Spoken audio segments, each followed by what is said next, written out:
మన VVIT university absolute discipline, absolute education. Telangana ప్రజలకు కాంగ్రెస్ ప్రభుత్వం నుంచి బిగ్గెస్ట్ అప్డేట్ వచ్చేసింది. ఎప్పుడెప్పుడా అని ఎదురు చూస్తున్న కొత్త రేషన్ కార్డులు, అలాగే కొత్త పెన్షన్లు మరియు ఇందిరమ్మ ఇళ్ల మంజూరుకు ముహూర్తం ఖరారైంది. జూన్ 2న తెలంగాణ అవతరణ దినోత్సవం సందర్భంగా రాష్ట్ర వ్యాప్తంగా లక్షలాది మంది లబ్ధిదారులకు ప్రభుత్వం తీపి కబురు అందించబోతోంది. అసలు ఎవరెవరికి ఈసారి కొత్త కార్డులు, పెన్షన్లు రాబోతున్నాయి, అర్హతలు ఏంటి, ఎక్కడ ఎలా అప్లై చేసుకోవాలి, ప్రభుత్వం తీసుకున్న ఆ సంచలన నిర్ణయం ఏంటో పూర్తి వివరాలు ఈ వీడియోలో తెలుసుకుందాం. తెలంగాణలో కొత్త రేషన్ కార్డులు, పెన్షన్ల కోసం లక్షలాది దరఖాస్తులు ప్రభుత్వ పద్ధతులలో పెండింగ్లో ఉన్నాయి.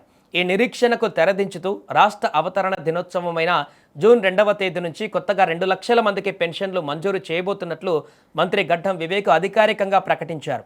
గత 10 ఏళ్ల బీఆర్ఎస్ హయాంలో అర్హులైన వారికి పెన్షన్లు, రేషన్ కార్డులు సరిగా అందలేదని, తాము బడ్జెట్లోనే దీనికోసం ప్రత్యేకంగా నిధులు కేటాయించామని ఆయన స్పష్టం చేశారు. అంతేకాదు, ఎవరైతే దరఖాస్తు చేసుకుని వెయిట్ చేస్తున్నారో వారందరికీ జూన్ 2న ఒక పండగ రోజు కాబోతోంది. ప్రస్తుతం తెలంగాణలో దాదాపు 42 లక్షల మందికి పైగా ప్రజలు ఆసరా లేదా చేయుత పెన్షన్లు పొందుతున్నారు. ఇప్పుడు కొత్తగా మరో 2 లక్షల మంది ఈ లిస్టులో చేరబోతున్నారు.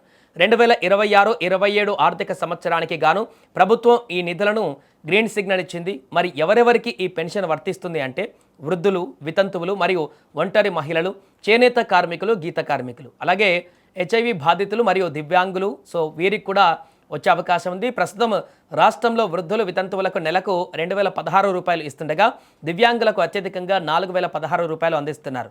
అయితే కాంగ్రెస్ తన మేనిఫెస్టోలో పెన్షన్ అమౌంట్ను 4000కి పెంచుతామని హామీ ఇచ్చింది.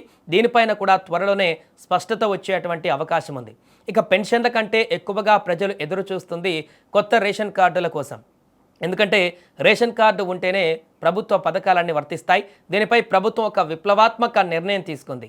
జూన్ 2న ఒకేసారి వేలాది మందికి కొత్త కార్డులు మంజూరు చేయడమే కాకుండా ఇకపై రేషన్ కార్డుల అప్లికేషన్ అండ్ అప్రూవల్ ప్రాసెస్ను నిరంతర ప్రక్రియగా మార్చబోతున్నారు. అంటే ఒకసారి డేట్ అయిపోతే అప్లై చేసుకోవడానికి కుదరదు అనే రూల్ లేకుండా అర్హులైన వారు ఎప్పుడైనా అప్లై చేసుకునేలా ఆఫీసర్లు ఎప్పటికప్పుడు వెరిఫై చేసి కార్డులు ఇచ్చేలా శాశ్వత కసరత్తు చేస్తుంది.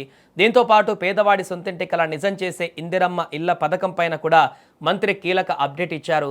ఇప్పటికే మొదటి విడతలో మంజూరైన ఇళ్ల నిర్మాణాలు రాష్ట్ర వ్యాప్తంగా పూర్తవుతూ గృహ ప్రవేశాలు జరుగుతున్నాయని తెలిపారు. ఇక లబ్ధిదారుల డిమాండ్ మేరకు 2వ విడత ఇందిరమ్మ ఇళ్ల మంజూరు ప్రక్రియను కూడా వచ్చే జూన్ నెలలోనే ప్రారంభించబోతున్నారు. ఇల్లు లేని పేదలకు ఇది నిజంగానే డబుల్ ధమాకా అని చెప్పాలి. మరి ఇప్పటి వరకు పెన్షన్ కానీ, రేషన్ కార్డు కానీ రాని వారు ఏం చేయాలి? ప్రభుత్వం దీనికోసం ప్రత్యేక మార్గాలను ఇచ్చింది. మీ పరిధిలోని గ్రామ సభల ద్వారా లేదా జిల్లా కేంద్రాలలో, హైదరాబాద్లో జరిగే ప్రజావాణి ప్రోగ్రాం ద్వారా నేరుగా దరఖాస్తు చేసుకోవచ్చు. మీ ఆదాయ ధృవీకరణ పత్రాలతో అప్లై చేసుకుంటే అధికారులు మీ ఇంటికి వచ్చి వెరిఫికేషన్ పూర్తి చేసి జూన్ 2 కల్లా లిస్టులో మీ పేరు చేర్చేటువంటి అవకాశం కూడా ఉంటుంది.